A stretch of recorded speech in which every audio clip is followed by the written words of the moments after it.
dominated by Christianity. Its churches rule the skyline.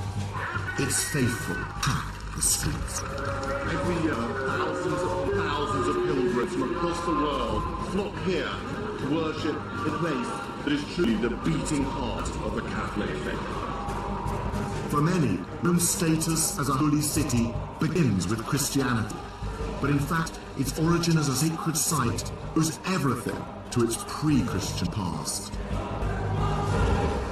It was exotic pagan deities who were first credited with transforming a hillside village to the capital of the most powerful empire the world has ever known.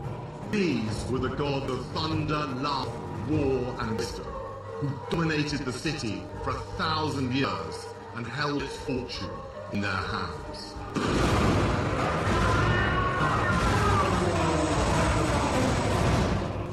The very ground Rome was built on was considered sacred, from its temples to its sewers. You smell putrefaction, sweetness and waste, and it also stinks of history. A secret world lost in time. This is a city I've always been drawn to, and in this series I'm going to be discovering just how it gained its tradition of holiness. I've come with questions of both historian and tourist to examine the fabric of a place where power and religion go hand in hand. Rome has always been inspired and shaped by its passionate sense of sacred mission.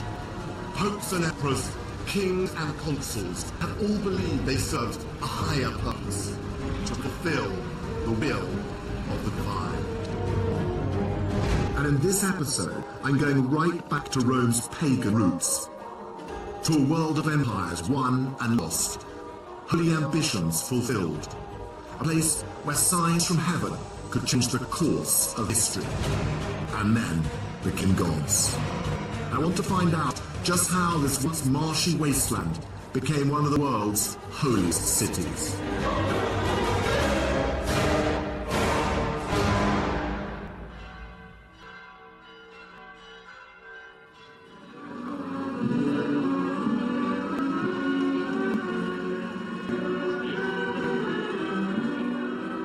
Every July, Rome celebrates one of its favorite festivals.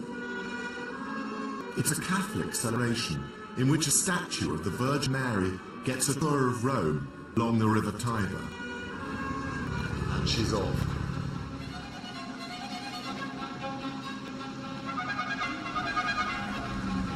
It's quite a bizarre sight. The Mother of God taking a ride on a motorboat. But it does sum up Rome today. Here, religious pageantry is the city's daily theatre, on the streets and on the water. Christianity rules the holy city, but everywhere you look, paganism lurks just beneath the surface. Images of Mary on street corners were once pagan shrines devoted to the household gods. Ancient temples have been absorbed into the fabric of Christian churches. And the Pope has a pagan precedent. The ancient Romans had their own high priest, the Pontifex Maximus. Even this procession has echoes of the pagan world. In 205 BC, there are stories of the Magna Mater, a foreign goddess brought into Rome by boat right up this river, just like this, except it wouldn't have been motorboats, it would have been wooden boats, it wouldn't have been balloons, it would have been incense lamps. The modern Christian Rome of today, in many ways, is not so far removed from the ancient pagan Rome of gods and emperors. And there's a clue to the origins of Rome's timeless sanctity in its founding myth. Every sacred city needs a creation story, and Rome is no different. It's a tale that defined the ancient Romans. And as a tourist, it's a legend you still can't escape. There are glimpses of it just about everywhere.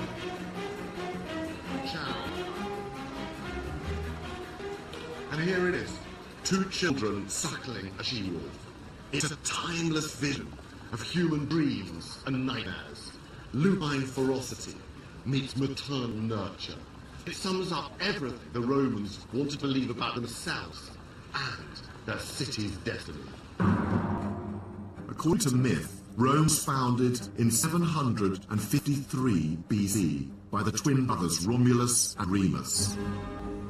Abandoned as babies, they were rescued by a she-wolf. And once adults, they decided to found a city. It wasn't that simple. Being brothers, they soon fell out on where to build it.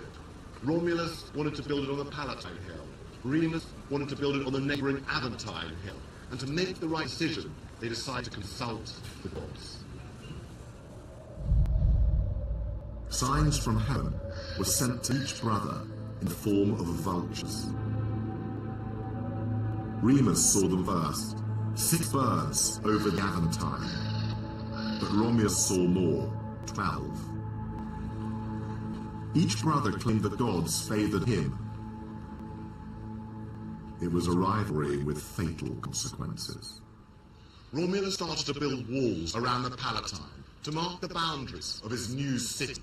Remus mocked his brother by jumping over the half-built fortifications. It was a challenge, and Romulus answered it by killing his brother. The gods had spoken. It's a legend that reflects the Roman conviction that this was a city whose fate was divinely ordained. So the story of Rome begins with religious omens and murderous ambition. Power and religion, the essential ingredients of a holy city, then and now. Of course, the story is a legend. The archaeology shows that Rome actually started as a patchwork of small farms on the 7 hills overlooking the River Tiber. Between the hills, there were marshy valleys where the local people buried their dead. And sometime in the 8th century BC, 2 villages that stood on the hills, the Palatine and the Quirinal, merged into one settlement. But there is one element in Romulus and Remus' story that does seem to have a basis in historical fact. And that is, right from the beginning, Rome was surrounded by a boundary that was of enormous importance. It marked Rome out as a sacred city. This boundary was known as the Pomerium, and Romans thought it originally followed a line ploughed by Romulus around the city. But it wasn't just about marking out territory. Much more significantly, the Romans believed the land within it enjoyed divine protection. This gateway, known as the Arch of Dolabella, was built on the line of the Pomerium. And to keep the gods happy, there were strict rules dictating behaviour within Rome's sacred confines. So, on this side of the arch, and outside the city, where the Romans believed you could bury your dead and make war, as I walk through the archway, I enter Rome. Rome begins here, and everything is sacred. So if I was a soldier, for example, I would have to leave my arms outside the gate. Generals could not build military camps here. The Romans believed that to break these rules was sacrilege.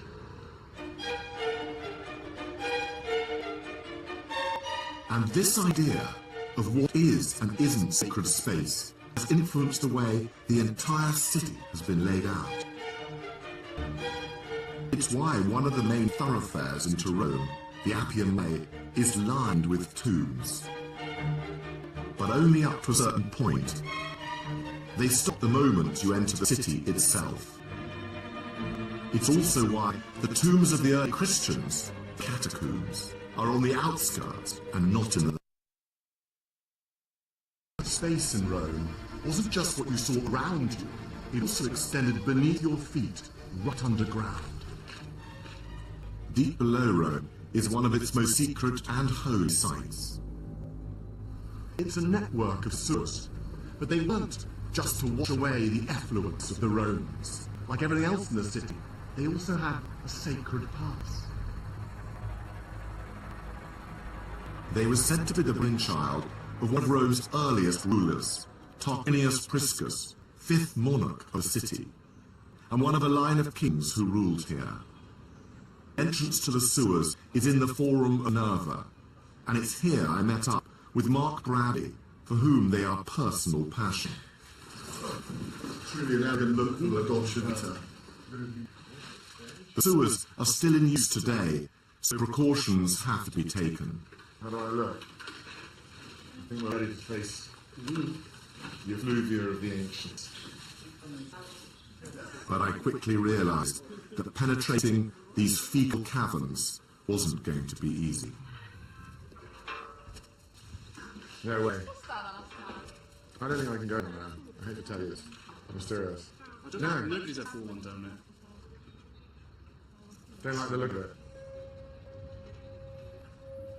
Half an hour later, after a very 21st century panic attack that would have shamed the noble Romans, I managed to face this terrifying abyss. And as I descended into this twilight canyon of filth, I could smell it before I could see it. Oh my god. What is that? This is absolutely extraordinary down here.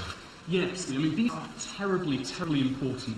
This is the Cloaca Maxima, the Great Sewer, which is the oldest surviving intact monument in Rome. Forget all the temples, forget all the palaces. This is the real start of Rome. And one of the main functions of the sewers originally was to drain the Forum that was being periodically flooded by the Tiber. It's massive. You can sail a boat through here, and the Romans boasted about sailing boats through here. Come on, let's explore.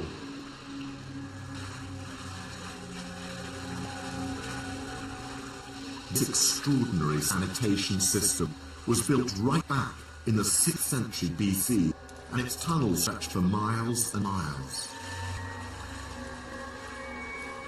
For 2,500 years, right up until the 19th century, this was the only sewer system serving the whole of Rome. And the ancient Romans believed it purified the city, both practically and symbolically. So Mark, why are these so sacred? Well, these sewers are sacred, in part because they flush waste out of the city, they cleanse the city, they make the city pure. And there are shrines marking particular points and junctions in the sewer. There's a very long-standing tradition in the history of Rome where unwanted elements of society, so criminals, deposed tyrants, even Christian martyrs would be cast down here symbolically to be flushed out of the city. Which emperors were actually tossed down here? The one emperor who is very famous for this is the Emperor Elagabalus in the early 3rd century AD, who was a depraved young emperor who made a complete mess of Rome. He was eventually assassinated, his body was dragged really foully through the sewers and evacuated outside the city. That's all that's left of one of the last people to be here. The Romans believed this purging of the city was key to its very survival. If Rome was pure, the gods would be happy, and the city's fortunes would be secure. I actually didn't think I'd be able to get down here, but I'm so pleased I did. I love it. The stones themselves speak, perhaps I should say stink, of history. However disgusting it is down here, it really is disgusting. The walls, the liquid, the stink is appalling, sweet, and it's horror. Yet I have to tell you, there is a real grandeur down here, and it is the sacred grandeur of ancient Rome.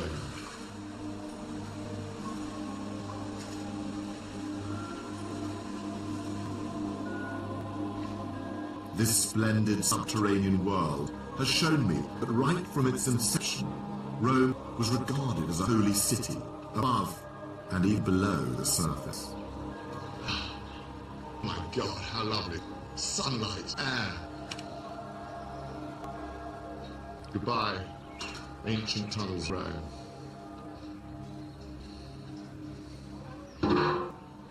The sewers are one of Rome's best kept secrets.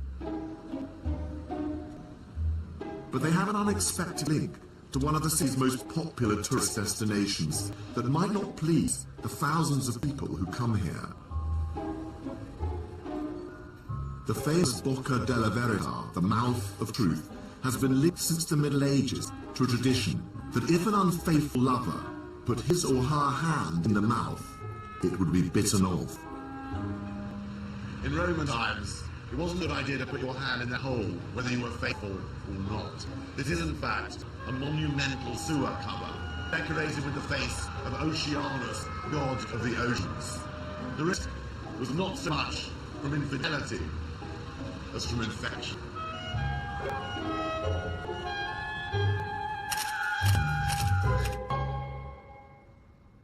The concept of Rome as a holy city was present from the beginning. And it not only shaped how the Romans designed their city, it also influenced every political decision its rulers made. Romans were obsessed with the gods and their moods, and that governed how they behaved from dawn till dusk. Every soldier, every Caesar, believed he had a religious role. To commemorate the greatness of Rome was to celebrate its holy destiny.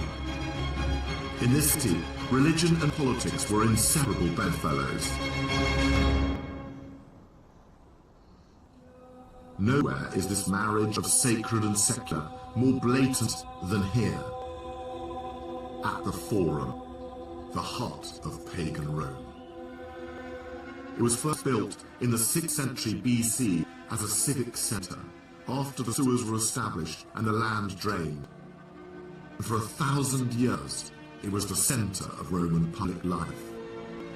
Here speeches were given, criminals were tried, laws were made, and temple after temple was raised to the glory of the gods of Rome.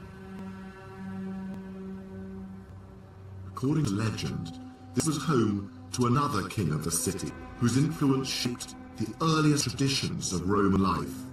His name was Numa Pompilius. The Romans believed that it was Numa who created the religious ritual and structures that made possible the rise of Rome, and he did it right here.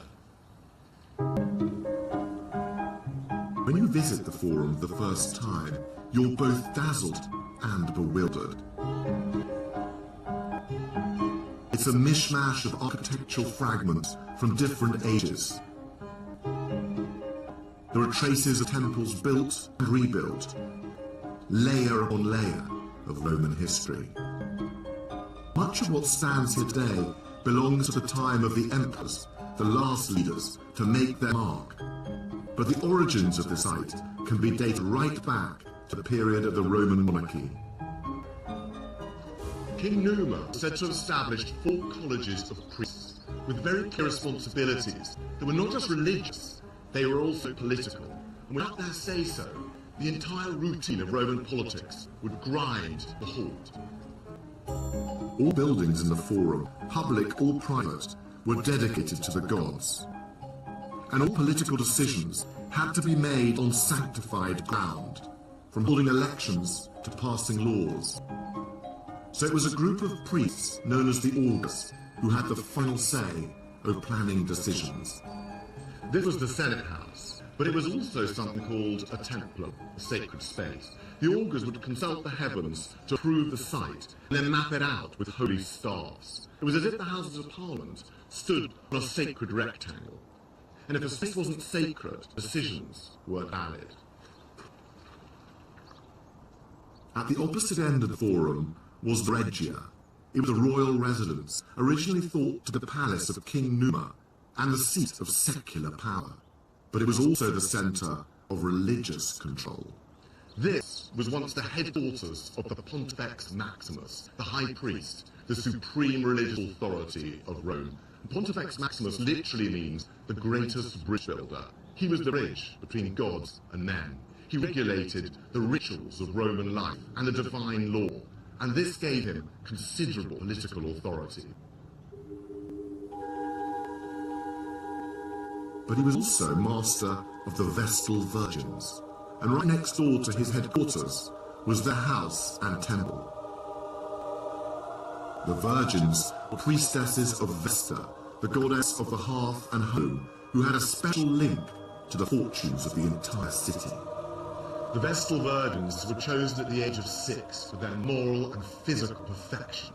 Their task was to tend the sacred flame of the sacred hearth of the city, and the Romans believed that if the fire went out, the city itself would fall.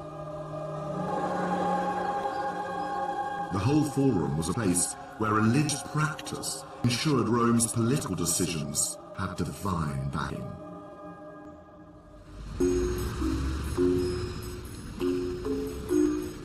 I've always been fascinated by the macabre rituals that really decided the destiny of Rome. So I asked Mark Bradley to give an insight into the work of a priestly group who were involved in one of the gory aspects of Roman politics. They were known as the Harusicanes, diviners from the Etruscan communities of northern Italy, skilled in interpreting signs from the gods. And there's a reason we're meeting in a fresh food market. Mark, what is this still warm, almost pulsating blood organ that we have here on the platter in this butcher shop? This is a fresh liver taken from a newly sacrificed sheep. What the priest would do is they'd cut open the animal and they'd take out the liver while it was still pulsating, and they'd examine it to see what the future has in store. So the first thing we need to do is orientate it correctly. What the Harusicanes did is they used a model of the liver to guide them, to remind them, to prompt them about how to read it. So what we have here is a bronze model of a liver from about 100 BC, and this is called the Piacenza liver. And on this you can see the gallbladder, the caudal lobe, and the liver was divided into 16 sections, and these 16 sections corresponded to the 16 regions of heaven. And each region was governed over by a particular god. So what we'll do is have a look at this liver and see what it tells us. So this area here, around where the gallbladder was, is an area governed by war gods. And if you find a discoloration, a tumour, a blood clot, a bile pool or something like that in this area, that might mean that the war gods are not happy. This might not be a good time to go to war. Another area that's very interesting is all of this area, which is associated with the Etruscan god Tin, who is equivalent to Jupiter in Roman cult. If he's not happy, you need to make a sacrifice to him, or you need to build a temple to him, or something like that. Okay, so if I'm an emperor, my legions are massed, and I now want to invade Germany today, destroy the German tribes. Can I march today? Can you read the organ? Well, this liver is remarkably clean. This is absolutely unblemished as far as I can see. This is a good time to do pretty much anything. I'm happy. Call in the centurion. We march today. Absolutely. If religion was an essential part of a politician's life, for your ordinary Roman, there was barely a beat in the day that wasn't overseen by a god. For the average Roman farmer, it wasn't just about sowing, ploughing and reaping. To get up on harvest, they had to keep the gods happy too. In April, there was the festival of Cerealia, dedicated to the goddess of grain, which involved heading out to the Circus Maximus in the evening to watch foxes with torches tied to their tails. This apparently protected the crops from vermin. And then there was the festival to the god Rubius, who governed mildew. To avoid an outbreak, farmers had to sacrifice a dog. And in October, to thank Mars for the harvest, it was a horse that got the chop. And private rituals were as important as public festivals. Families prayed daily to the household gods, the Lares, whose statues they kept at home in special niches. They gathered for ceremonies in the fields to offer sacrifices, ensuring the crops would ripen. In fact, the Roman farmer had so many religious obligations, it's a wonder he had any time to tend his crops.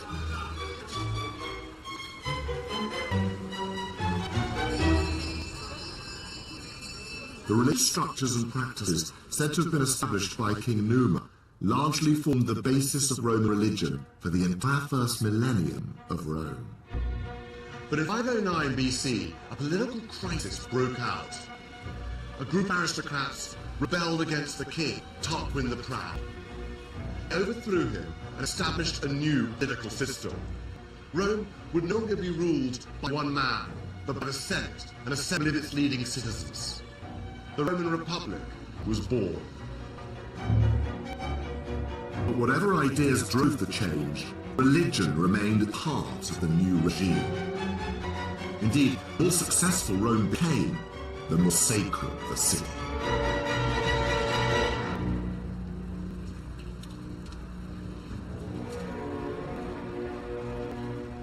The dawn of the Republic was marked by an event that would have seen the whole of Rome celebrating on the streets.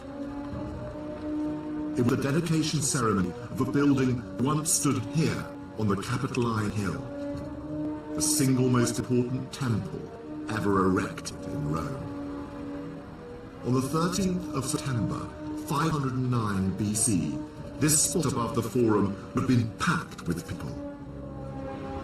And what awesome spectacle it would have been. They were there for the dedication of the vast new temple of Jupiter, Optimus Maximus, the biggest and brightest of the Roman gods. There was an altar outside for the sacrifices, and the doors were always open, so passers-by could see the huge and gaudy statues of the god within. For a Roman who was there that day, it would have been as magnificent as it was unforgettable. The entire ceremony was designed to remind the Roman people that the god Jupiter was the source of Roman glory. And for the new republic, this building marked a dramatic moment in the city's history. This was the opening ceremony of the first pagan cathedral of Republican Rome.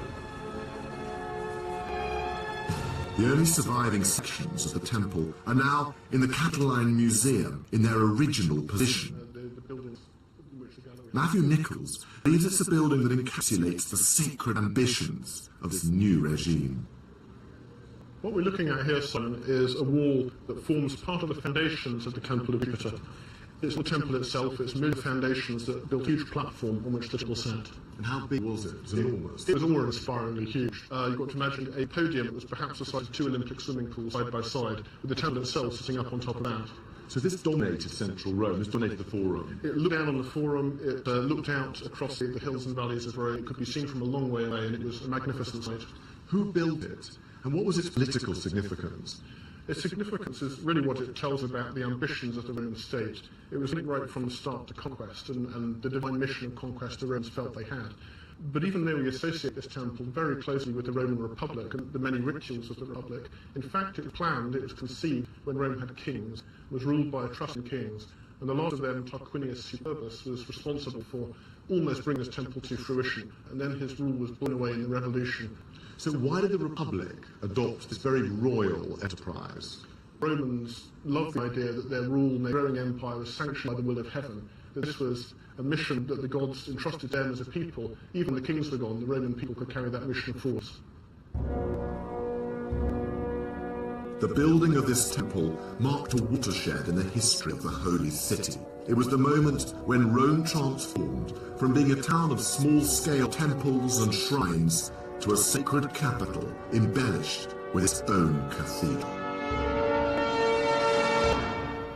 Temple of Jupiter was a declaration of the astonishing religious and political confidence of Rome, a rising power, blessed and propelled on a sacred destiny by the forces of the gods.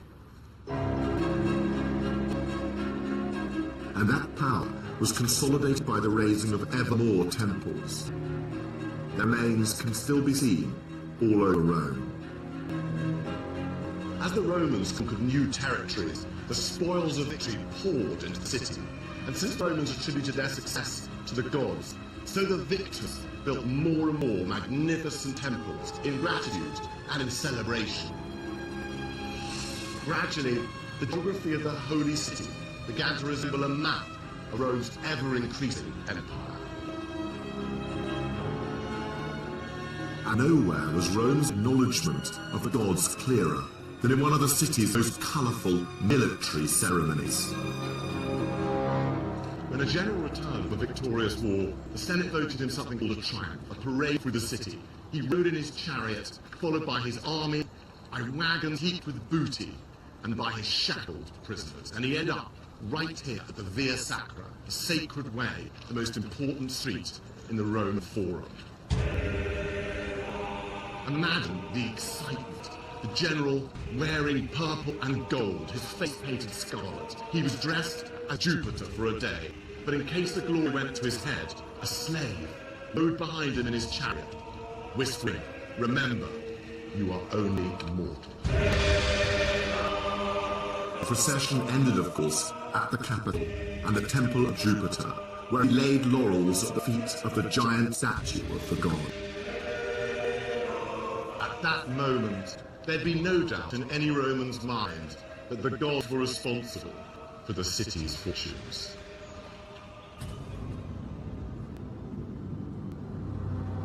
But the success of the Republic came at a price.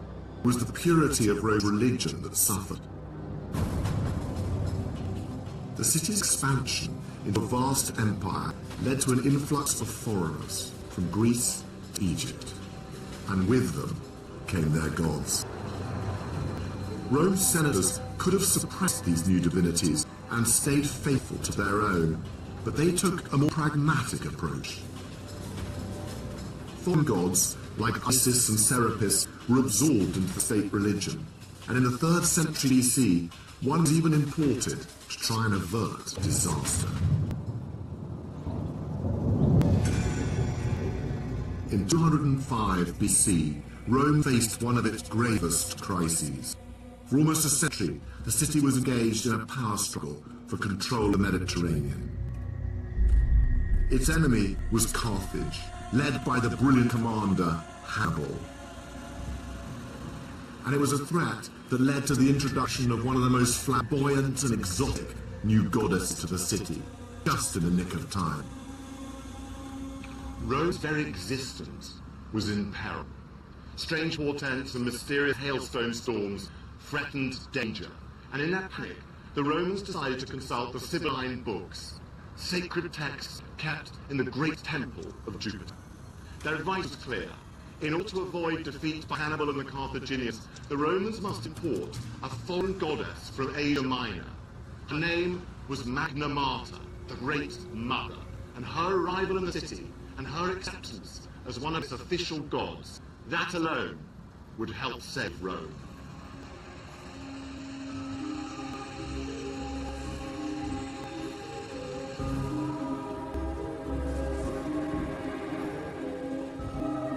The Roman historian Livy wrote a vivid description of her arrival in the city. The goddess was shipped up the Tiber, accompanied by her cult officials, known as the Galli, self-castrated eunuch priests. And when she arrived at the river's bank, she was borne through the city, passed from hand to hand. The whole of Rome came out to meet her. Incense burners lined the streets, and all the Romans prayed that she would enter the city willingly.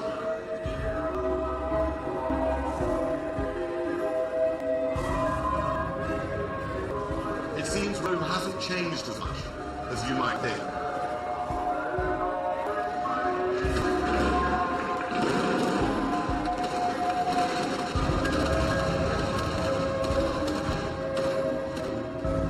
Shortly after her arrival, Magna Mater was given a home at the very centre of the city, a temple on the Palatine Hill, and her rituals were incorporated into the official calendar.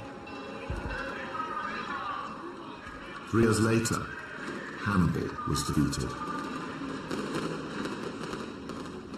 The story of Magna Mater shows how far Rome had come. It had transformed from a sacred village to a holy city, dedicated to a multinational pantheon of deities. But in the 1st century BC, 700 years after its foundation, the whole city was to become a shrine not just to the gods, but to a man, and one man in particular.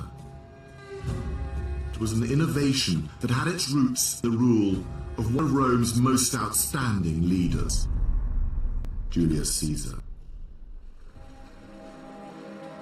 Caesar's rise to power came at a time when violence, cynicism, and corruption had taken hold of the holy city. As the empire grew, the struggle for control became more and more vicious, and religion was ripe for exploitation. Portents from heaven were interpreted to justify decisions. Omens and oracles were invented for political advantage. And in this world, one man stood out. Caesar was so exceptional, the Roman state was almost too small for him. Nicknamed by his own soldiers the baldy adulterer, he was a gambler, a risk-taker, and he was an arch-manipulator of religion for his own political ends. He even claimed to be descended from the goddess Venus herself. But his success provoked the jealousy and suspicion of the other nobles, with deadly consequences.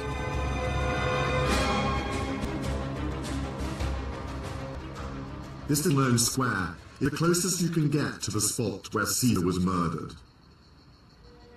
In the 1st century BC, these ruins were temples.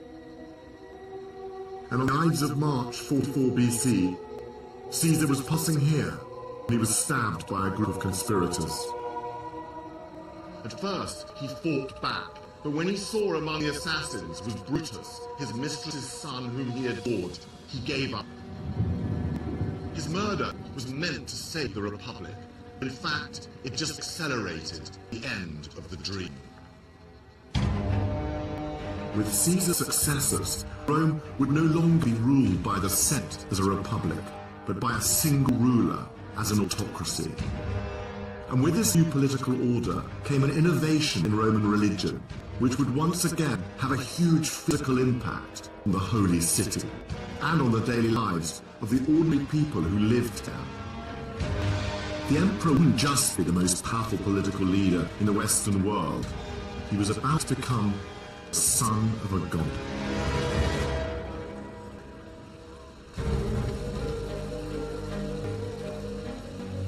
Caesar was his 18-year-old nephew and adopted son, Octavian, a brilliant political strategist who combined the old and the new to give Roman leaders a new status.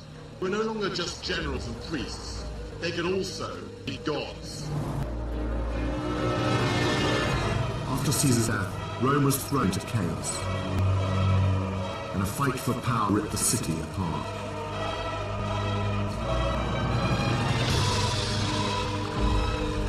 Octavian found himself in a bitter struggle to rule the empire against Caesar's right-hand man, Mark Antony.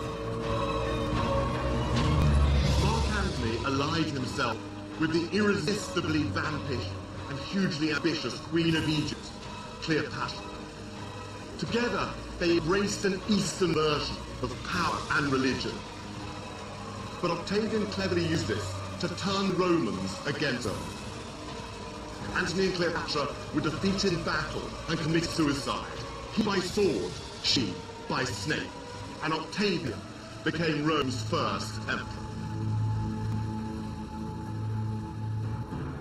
Octavian's victory marked a crucial turning point in Rome's history. Under his regime, it became the most magnificent and sacred capital of the Western world. Romans began to call it the Eternal City. And Octavian had similarly grand ideas about his own status. When Octavian became emperor, he adopted a new name for his new role, Augustus Caesar. Augustus is consecrated by the augurs. It was a name that evoked the favour of the gods and the auspices that marked the founding of Rome.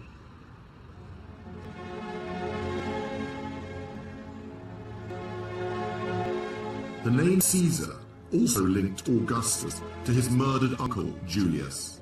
And very early on, he had a temple built here, in the Forum, in his uncle's honour. It doesn't look like much now, but this once dominated the entire south side of the Forum. Before it was built, this was where they brought Julius Caesar's body after his assassination, and it was here that they cremated him before huge crowds. The temple marks a major change in Roman religion. This is when they started to treat their rulers not as men, but as gods. On the 1st of January 42 BC, the Senate passed an unprecedented decree. They declared Julius Caesar divine. made him the first historical Roman ever to be officially deified. With a temple and priests, this mere mortal had now become a god. And if Julius Caesar was a god, then his adopted son Augustus had a new title, Divi Filius, son of a god.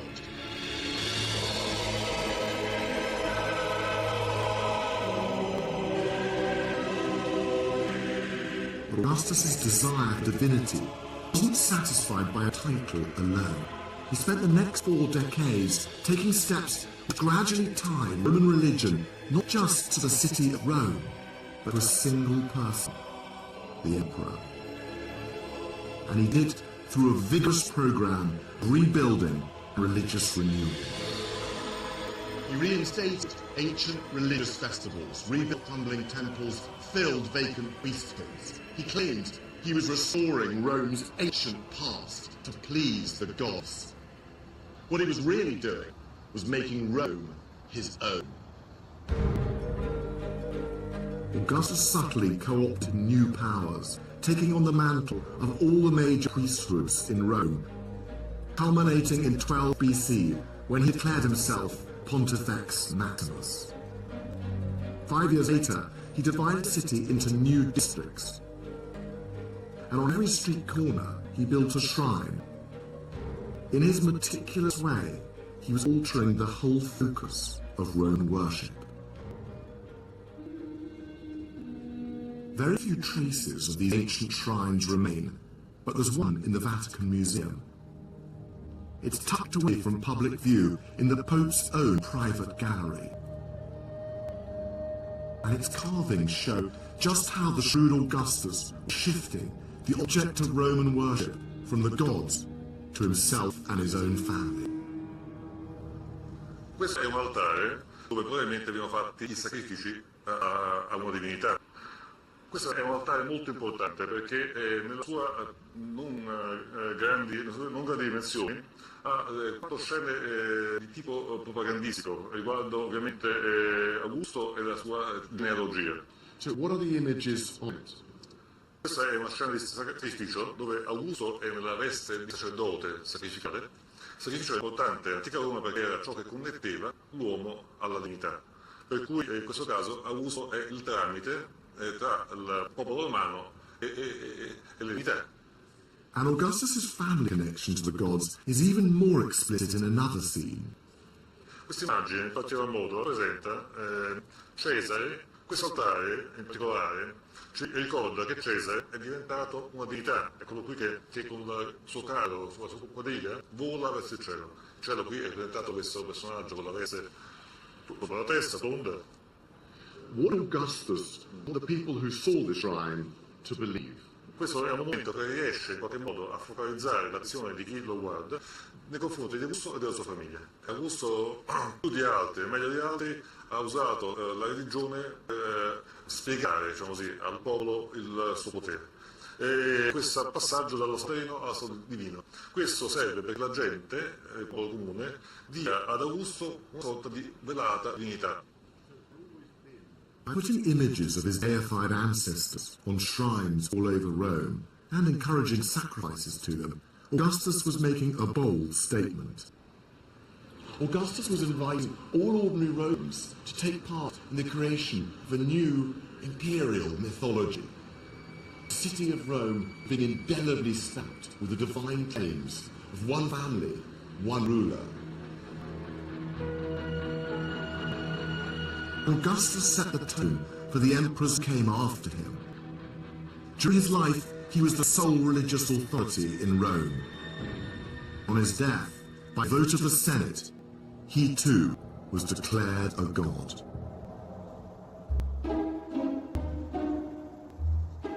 The Forum is a living testament to Augustus's precedent. Temples to deified emperors would soon dominate this sacred space. So here is the temple to the Emperor Antoninus Pius. And here these columns were the temple to the emperors Vespasian and Titus. Now Vespasian, who was a buff soldier, kept a sense of humour about divinity. When he lay on his deathbed, he joked, "I think I'm about to become a god." but other emperors lacked his sense of detachment. The demented Emperor Caligula cavorted as the goddess Venus in a gorgeous bejeweled dress. The Emperor Hadrian took all of it a step further when he deified his young, gay lover. And as for Nero, he built a 120-foot statue of himself as the sun god, right here in the center of Rome. But it was the imperial cult, its demands, provoked a minor challenge to Roman religion, with world-shattering consequences. A new generation of foreign sects was starting to gain popularity in the city, and one in particular showed resistance to this worship of emperors. That cult was, of course, Christianity, and 300 years after its emergence, it would entirely reshape the city of Rome. The pagan temples would be converted into churches, leaving the Roman gods to crumble into dust. But when it first arrived in Rome in the 1st century AD, Christianity looked less like a force to be feared, and more like a sect of cranks with peculiar and preposterous beliefs worthy of mockery.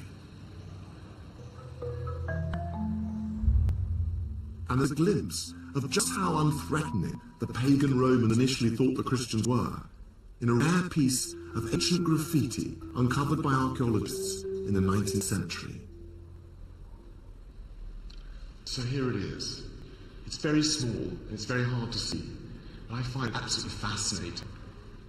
What we have here is a human figure being crucified on the cross. What's bizarre about it is that the person being crucified has the head of a donkey. There's a figure apparently worshipping beside the cross, hand raised, possibly a soldier. And underneath it says, Alex Amenos worships his God. Now what's remarkable about this is it's the first ever representation of the crucifixion in history.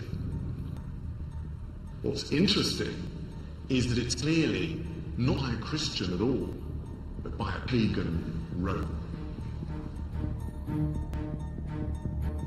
The graffiti dates from between the 1st and 3rd centuries AD, and at that time, the symbol of the cross was something the Christians were proud of.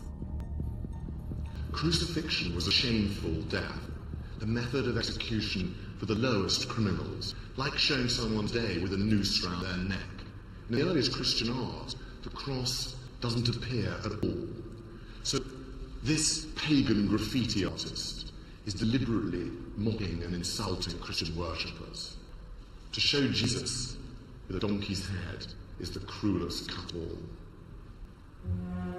And donkey worship wasn't the only tittle-tattle circulating about the Christians. They were also rumoured to practice magic, indulge in ritual cannibalism, and even incest. It was all good gossip for the Roman on street. But within 200 years, rumour had turned to concern, as Rome's elite realised this new sect was persistent and potentially dangerous. The Christians were well organised. They recruited thousands of new followers. But worst of all, they refused to take part in the Roman state religion, claiming that they worshipped only one god. They were beginning to look less like a bunch of harmless and superstitious eccentrics, and more like a movement of defiant subversives who can no longer be controlled. The Roman elite had in the past tolerated foreign gods, but they were always clear that whatever people's private beliefs, public loyalty to Roman religion came first. After all, the fortunes of the city were at the mercy of the pagan gods. Snub them, and the consequences could be catastrophic. So if a group like the Christians failed to pay due respect, how would the gods react? The fate of the city and its empire hung in the balance. And in the 3rd century, it seemed as if their fears were justified. The Roman Empire was beset by invasion, civil war, and economic oppression. It was on the verge of collapse. until the reign of new emperor, Diocletian. He was a superb general who restored order by conquest, reform, and restoration of the old gods. But one sect resisted. And when Diocletian's palace burnt down and the army's sacrificial portents looked bleak, the Christians were blamed for failing to honor the Roman gods. Diocletian decided to solve the problem by force. In 304 AD, he ordered every citizen of the empire to sacrifice publicly to the Roman gods. And if the Christians refused, they would be executed. It was a strategy designed to drive the Christians into the open. Despite the threats, they remained defiant. Roman senators were baffled. Why would anyone risk their lives for this upstart cult whose founder died a criminal's death in a Roman outpost when the pagan gods had delivered the riches of empire? Yet still, pagan Romans were choosing to convert. And here, in the suburbs of Rome, there's a fascinating clue as to why. This is the catacomb of Priscilla, where Christians were buried in the first centuries of the church. And it's one of the few places in Rome that they've left their mark. The walls are covered by their paintings. And there's one that gives an insight into just why pagan Romans were choosing to face execution for this new Christian god. So here it is. This is a biblical scene from the Old Testament book of Daniel.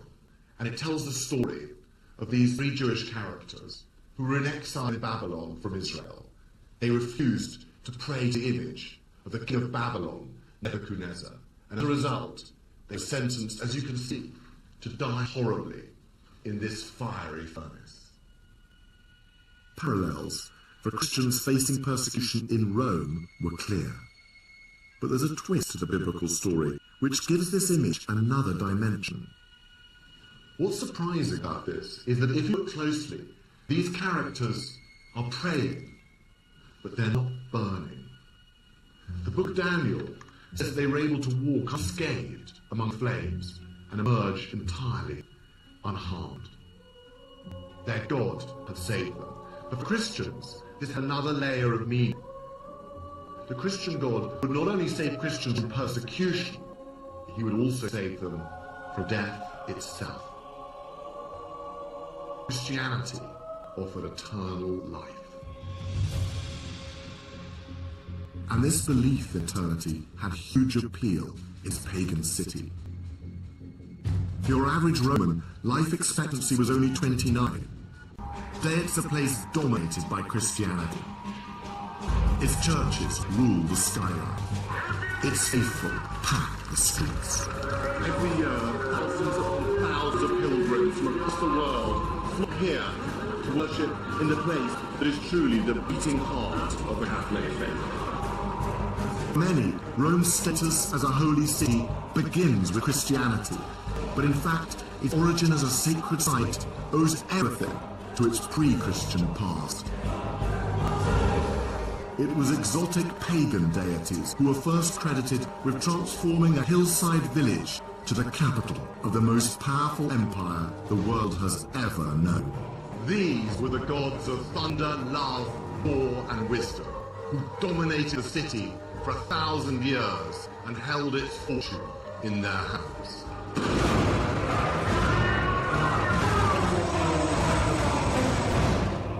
The very ground Rome was built on was considered sacred, from its temples to its sewers. You smell putrefaction, sweetness of waste, but it also speaks of history. It's a secret world lost in time. This is a city I've always been drawn to. And in this series I'm going to discover just how it gained its tradition of holiness. I've come with the questions of both historian and tourist to examine the fabric of a place where power and religion go hand in hand. Rome has always been inspired and shaped by its passionate sense of sacred mission.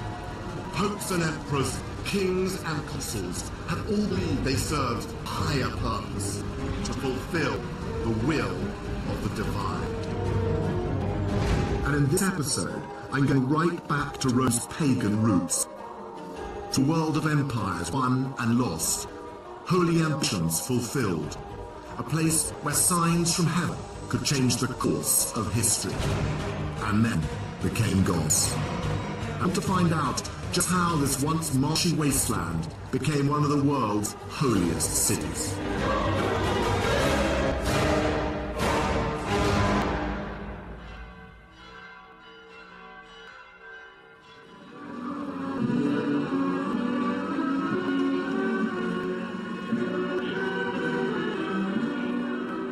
Every July, Rome celebrates one of its favorite festivals. It's a Catholic celebration in which a statue of the Virgin Mary gets a tour of Rome along the river Tiber. She's off.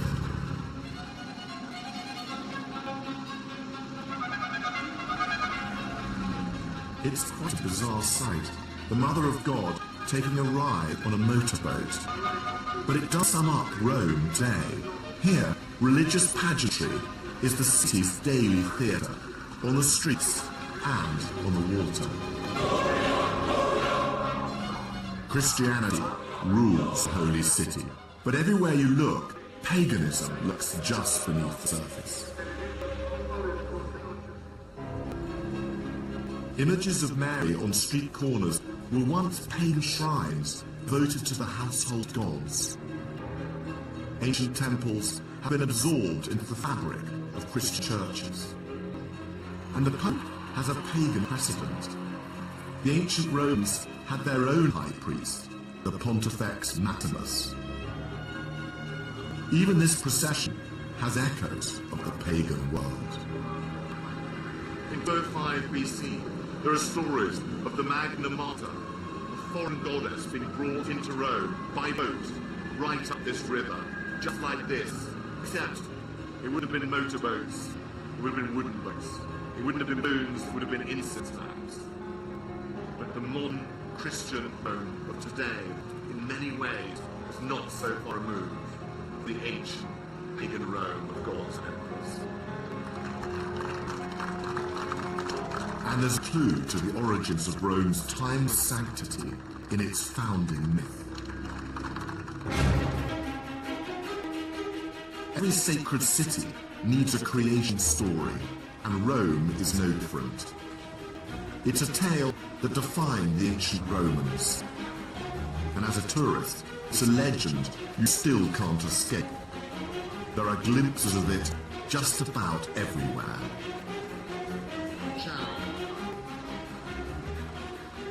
And here it is, 2 children suckling a she-wolf. It's a timeless vision of human dreams and nightmares. Lupine ferocity meets maternal nurture. But it sums up everything the Romans wanted to believe about themselves and their city's destiny. According to myth, Rome was founded in 753 BC by the twin brothers Romulus and Remus. Abandoned as babies, they were rescued by a she-wolf. And once adults, they decided to found a city. But it wasn't that simple. Being brothers, they soon fell out over where to build it. Romulus wanted to build it on the Palatine Hill. Remus wanted to build it on the neighbouring Aventine Hill. To make the right decision, they decided to consult the gods. Signs from heaven were sent to each brother in the form of vultures. Remus saw them first, 6 birds over the Aventine, but Romulus saw more, 12. Each brother claimed the gods favoured him. It was a rivalry with fatal consequences. Romulus started to build walls around the Palatine to mark the boundaries of his new city. Remus mocked his brother by jumping over the half-built fortifications. It was a challenge, and Romulus answered it by killing his brother. The gods had spoken. It's a legend that reflects the Roman conviction that this was a city whose fate was divinely ordained. So the story of Rome begins with religious omens and murderous ambition. Power and religion, the essential ingredients of a holy city, then and now. Of course, the story is a legend. And the archaeology shows that Rome actually started as a patchwork of small farms on the 7 hills overlooking the River Tiber. Between the hills, there were marshy valleys where the local people buried their dead. And sometime in the 8th century BC, 2 villages that stood on the hills, the Palatine and the Quirinal, merged into one settlement. But there is one element in the Romulus and Remus story that does seem to have a basis in historical fact. And that is, right from the beginning, Rome was surrounded by a boundary that was of enormous importance. It marked Rome out as a sacred city. This boundary was known as the Pomerium. Romans thought it originally followed the line ploughed by Romulus around the city. But it wasn't just about marking out territory. Much more significantly, the Romans believed the land within it enjoyed divine protection. This gateway, known as the Arch of Dolabella, was built on the line of the Pomerium. And keep the gods happy, there were strict rules dictating behaviour within Rome's sacred confines. So, on this side of the arch, and outside the city, where the Romans believed you could bury your dead or make war. But as I walk through the archway, I enter Rome. Rome begins here, and everything is sacred. So if I was a soldier, for example, I would have to leave my arms outside the gate. Generals could not build military camps here. The Romans believed that to break these rules was sacrilege.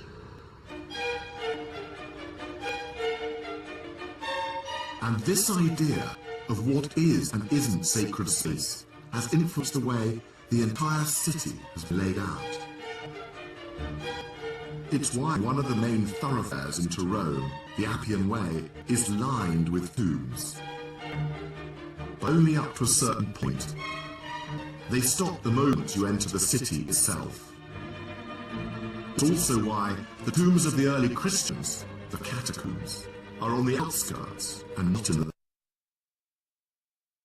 Space in Rome wasn't just what you saw around you, it also extended beneath your feet, right underground. Deep below Rome is one of its most secret and holy sites. It's a network of sewers, but they weren't just to wash away the effluence of the Romans. Like everyone else in the city, they also had a sacred purpose. They are said to be the brainchild of one of Rome's earliest rulers, Tarquinius Priscus, 5th monarch of the city, and one of a line of kings who ruled here. The entrance to the sewers is in the Forum of Nerva, and it's here I met up with Mark Bradley, for whom they are a personal passion. Truly an elegant look at Dolce Vita. The sewers are still in use today, so precautions have to be taken. How do I look? I think we're ready to face the effluvia of the ancients. But I quickly realised that penetrating these fecal caverns wasn't going to be easy.